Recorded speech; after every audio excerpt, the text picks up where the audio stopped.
a gente vai entender sobre colesterol. Eu estou recebendo o doutor Pedro Rubens aqui, que é cardiologista. Tudo bem, doutor? Boa tarde. Prazer recebê-lo aqui, viu? Seja muito bem-vindo. Doutor, falando sobre esse assunto que é relevante e importante, porque a gente tem visto hoje um número crescente de pessoas com problemas de colesterol, até muitos jovens e crianças. Antes da gente entender até o que é exatamente o colesterol bom e colesterol ruim, queria começar te perguntando, doutor, os nossos hábitos estão ligados a isso? Estão. A gente precisa até para começar uma conversa realmente pensar que uma parte do colesterol que a gente tem, ele é provindo da alimentação e uma parte, às vezes, pode ter uma origem genética, que vai fazer ele aumentar. Mas a parte da alimentação, pelos nossos hábitos, se não tiver um cuidado adequado, a gente tem um risco maior de ter um colesterol alto. Doutor, explica para nós, então, o que é isso que a gente ouve falar de colesterol bom e colesterol ruim? O que é o colesterol? O colesterol é uma molécula que é produzida no nosso corpo, que tem efeitos benéficos para o nosso corpo, que são efeitos Ele é presente em todas as membranas das células, ele tem funções na produção de hormônios, esses hormônios que são a progesterona, a testosterona, e além disso de produzir a bile. Então ele tem funções no nosso corpo, então ele é importante. Dentro desse hormônio, dentro desse colesterol que é importante, a gente tem a parte de colesterol boa e ruim, que precisa ter um equilíbrio disso. O colesterol ele não pode estar nem muito alto nem muito baixo, porque ele tem a sua utilidade. Dentro disso, desse colesterol bom e ruim, basicamente a gente fala que o HDL é o colesterol bom e o LDL é o colesterol ruim. O ruim que tem potencial de trazer um prejuízo para o nosso corpo, de ter aquele acúmulo de placa, de gordura nas artérias e aí levar a consequências de problemas cardiovasculares. Doutor, o senhor explica para nós, então, que tem sim a carga genética e a gente já sabe disso, mas também tem a questão da alimentação. Alguém que tem, de repente, a família, vem com pessoas da família com problema de colesterol, se cuidar da alimentação pode estar prevenindo? Pode. Infelizmente, às vezes a gente tem essa carga genética, né, de ter uma alteração genética que vai fazer nosso corpo, a gente ter uma predisposição maior a ter um colesterol alto. Perfeito. Então, se tiver essa alteração genética, o nosso colesterol tende a ser um pouco mais alto. Mas com as medidas alimentares e com atividade física, a gente consegue manter esse colesterol mais controlado, mais reduzido e diminuindo o risco cardiovascular. Então, a alimentação, sim, é importante. Em alguns casos, mesmo com a alimentação e atividade física, a gente vai ter um colesterol mais alto, que são os casos mais graves, e aí às vezes é necessário medicação, mas boa parte desses pacientes com uma alimentação e com uma atividade física adequada conseguem controlar mesmo nos pacientes que têm uma alteração genética de colesterol. Doutor, os dados apontam que mais de metade da nossa população aqui brasileira tem pelo menos algum tipo de sobrepeso. A população tem um número muito grande de obesos, inclusive, como eu falei aqui no começo do programa, crianças, adolescentes já dentro desses índices. Pessoas que acabam desenvolvendo problemas de colesterol, desse colesterol alto, muito grande. Isso também tem relação à obesidade, o sobrepeso pode ser um fator de risco para o colesterol e, consequentemente, para problemas cardiovasculares? Pode sim. Porque o sobrepeso, a obesidade, o sobrepeso, ele está diretamente relacionado com a alimentação. E a alimentação, quando a gente tem uma alimentação inadequada, que vai fazer na maior parte das vezes aumentar o peso, consequentemente vai elevar o colesterol. Então, desde a infância, às vezes pelos hábitos de vida que a gente tem alimentar, se não tiver uma educação desde a infância, esses pacientes que têm essa obesidade, ele vai ter um risco maior cardiovascular. Porque o que fez chegar nesses graus de sobrepeso foi uma alimentação provavelmente inadequada. E nessa alimentação que é inadequada, consequentemente o colesterol dessas pessoas tendem a estar mais alto. Doutora, eu estou acompanhando aqui as pessoas mandando mensagens. Se você tem perguntas sobre o tema, você pode tanto entrar no meu Instagram ou na minha fanpage, que estão passando aí para vocês, ou ligar para 0 operadora 11 3337 5886. Eu estou acompanhando aqui o que vocês estão enviando, daqui a pouco eu faço todas as perguntas ao doutor. Doutor, eu gostaria de voltar agora para entender quais são os alimentos que são mais prejudiciais, que trazem mais riscos para o colesterol alto. Prejudiciais, principalmente as carnes vermelhas, mais relacionado com as carnes vamos dizer, aquelas carnes gordas que têm gorduras de uma maneira geral, peles de aves também, alguns tipos de óleo, os produtos industrializados de uma maneira geral, esses que são condimentados, eles têm um teor normalmente lipídico de gordura, que é uma gordura que não faz bem, alto, e leite integral, alguns derivados normalmente de gordura animal. Esses são os que têm potencial de aumentar o colesterol ruim.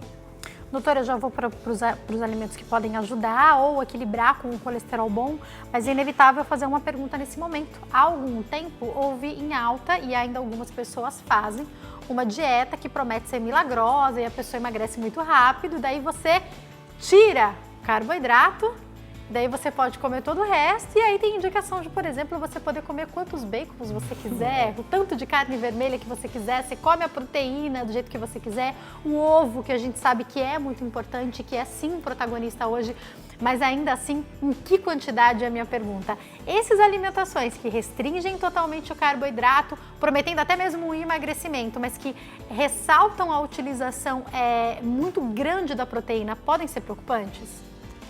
Exatamente, depende do tipo de proteína que vai comer. O equilíbrio entre o carboidrato, a proteína, os legumes, ele é importante nesse contexto. As dietas, às vezes, algumas que são mais radicais, né, eu particularmente não sou a favor, a gente precisa ter realmente um equilíbrio. O carboidrato, dependendo do tipo de carboidrato que você ingere, ele tem também um teor lipídico alto, que vai ter um potencial de aumentar o nosso colesterol. E essas proteínas também, isso a gente for puxar para bacon e outras coisas.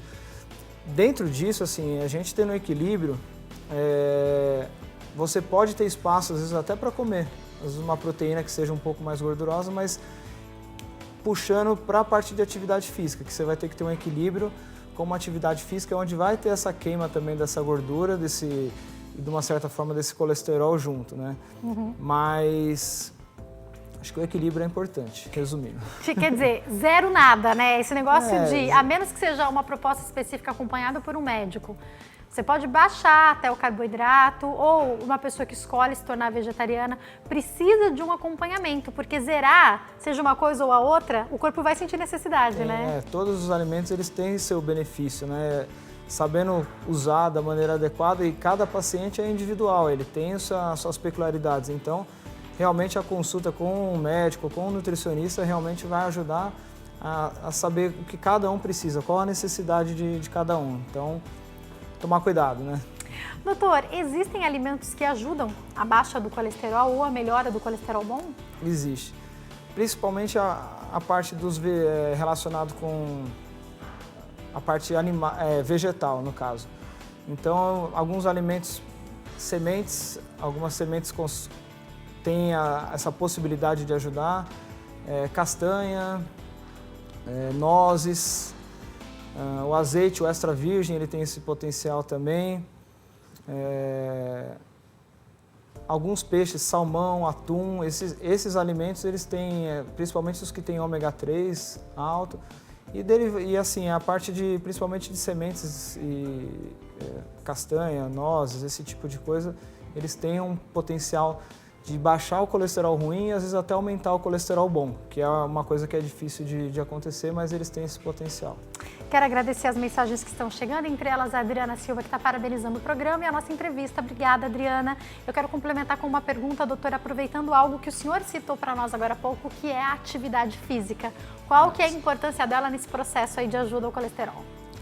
Se tivesse um ponto aí para...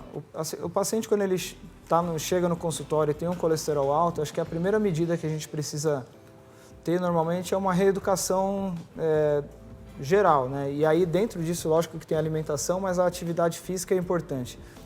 E a atividade física é um ponto que, se conseguir ter uma habitualidade de fazer uma atividade, a chance de esse paciente ter um colesterol alto é pequena, porque toda a caloria que é presente nessa alimentação, às vezes que a gente foge um pouco, você consegue na atividade física perder, né? Então a atividade física para todos é recomendada e deve ser feita com certeza vai melhorar a parte de colesterol, de circulação, diminuindo o risco cardiovascular.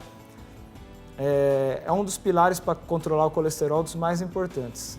Doutor, quais os perigos de um colesterol muito alto?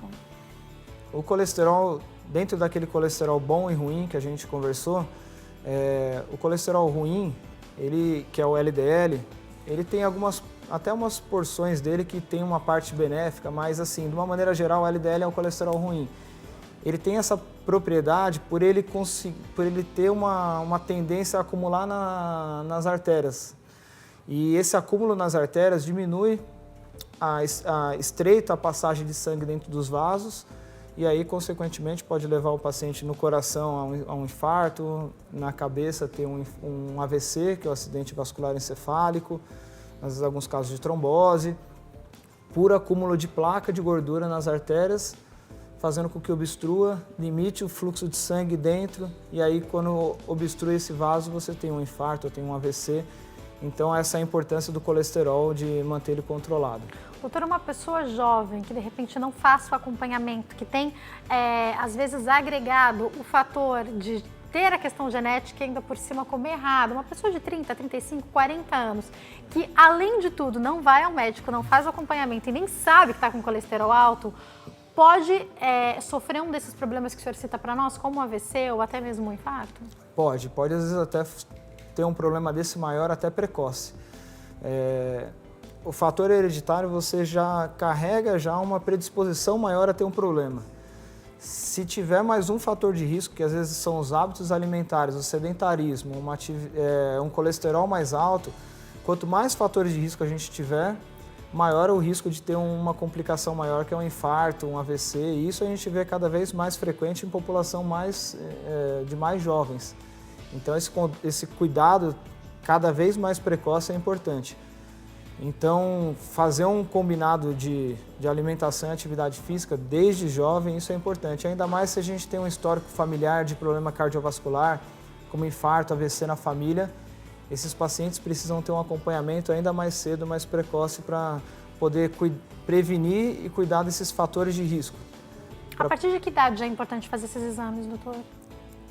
Olha, se tem um histórico familiar tanto de colesterol, na infância já pode ter uma consulta já para poder saber se tem um diagnóstico de um colesterol de origem genética ou não, se tem na família.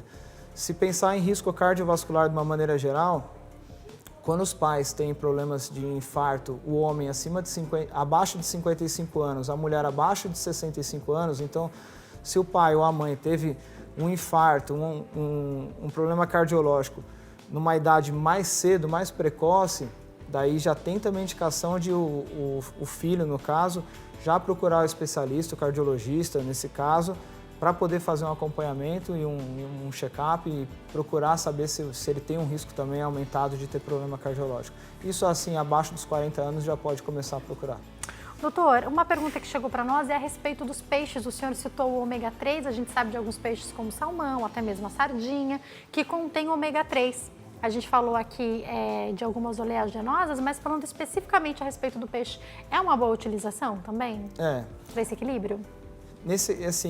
É o que a gente conversou de equilíbrio também, né? O peixe, o salmão, o atum, a sardinha, eles têm uma quantidade, o atum principalmente, de ômega 3, que tem esse efeito benéfico que é difícil até a gente conseguir aumentar o colesterol bom. E eles às vezes têm até esse efeito benéfico de aumentar o colesterol bom e diminuir o ruim. Então vale a pena sim ser usado, mas também moderado. Não é uma alimentação que precisa ser feita também todos os dias, comer peixe, que não vai também ter um resultado. Descobri isso, agora quero comer peixe toda hora, não adianta, né? Não precisa. Doutor, vamos entender um pouco sobre o tratamento, uma vez que a pessoa é diagnosticada com problemas de colesterol. Em alguns casos é necessário medicamento também, então mudança da alimentação, como a gente falou, e atividade física. E o que mais? A princípio, se o paciente chega, são esses dois pontos que a gente tenta controlar antes de iniciar a medicação. Sempre a medicação, lógico que em alguns casos são necessários, mas se a gente consegue controlar os hábitos, melhor. Quando mesmo nos pacientes que têm às vezes alguma coisa de alteração genética que mesmo com alimentação, atividade física, às vezes não resolva, ou ele tem uma limitação para atividade física e não consiga praticar, ele vai ter um colesterol mais alto. Em alguns casos, realmente não tem jeito, a gente precisa iniciar as medicações. E as medicações a gente tem até fitoterápicos, mas a maior parte são os remédios que são consideradas estatinas, que são os remédios que controlam o colesterol, que tem um efeito potente aí de poder controlar e diminuir o colesterol. Doutor, pensando ainda nessa questão da alteração do corpo da gente, é natural que haja uma mudança no colesterol com o passar dos anos? Olha, a gente tem uma tendência também, porque assim, o nosso colesterol também ele é produzido endógeno, né, pelo nosso corpo, pelo fígado. Então essa produção normalmente pode ter às vezes algum descontrole durante a nossa vida, e também nosso metabolismo ele vai mudando conforme vai passando os anos. Nosso metabolismo, conforme vai passando a idade, ele tende a ficar um pouco mais lento. Então, às vezes, a metabolização do colesterol, a absorção, isso daí pode ter algumas variações, e conforme for passando o tempo, a chance de você aumentar o colesterol existe, principalmente pelo nosso metabolismo, conforme vai passando a idade, que vai diminuindo. Doutor, uma pessoa que já teve algum problema como esse que o senhor citou, por exemplo, um infarto, de maneira às vezes precoce, com menos de 40 anos, independente da questão genética, mas com muita relação ao fator comportamental, então não pratica atividade física e não come corretamente. Perfeito. O que muda na vida dessa pessoa depois disso? Muda bastante. Às vezes, depois que tem um problema cardiológico mais importante, eles acabam mudando realmente o estilo de vida pelo choque que toma com a situação, né? Mas realmente é uma mudança total. Ele vai ter que ter um condicionamento de atividade física, de alimentação, e às vezes vai ser acompanhado de medicação aí para manter um colesterol controlado, provavelmente pelo resto da vida, porque a meta de colesterol no paciente que tem fator de risco ou que já é um paciente considerado de alto risco, que nem o paciente que já teve um infarto, a nossa meta de colesterol é muito mais rigorosa. A gente precisa ter um colesterol muito mais controlado do que uma pessoa que não tem fator de risco, que tem uma vida saudável, que não é hipertenso, diabético ou tabagista, enfim. Esses pacientes que têm fator de risco, os que têm fatores, a gente precisa ser mais rigoroso no controle do colesterol. Doutor, foi um prazer recebê-lo aqui, viu? Obrigada pelos esclarecimentos. Quem quiser entrar em contato, o site www.clinicasecan.com, tem o telefone 0 operadora 11 3744 1374 e também o e-mail pedrorubenspereira@yahoo.com.br. Mais uma vez, obrigada, doutor, e uma ótima tarde. Boa tarde.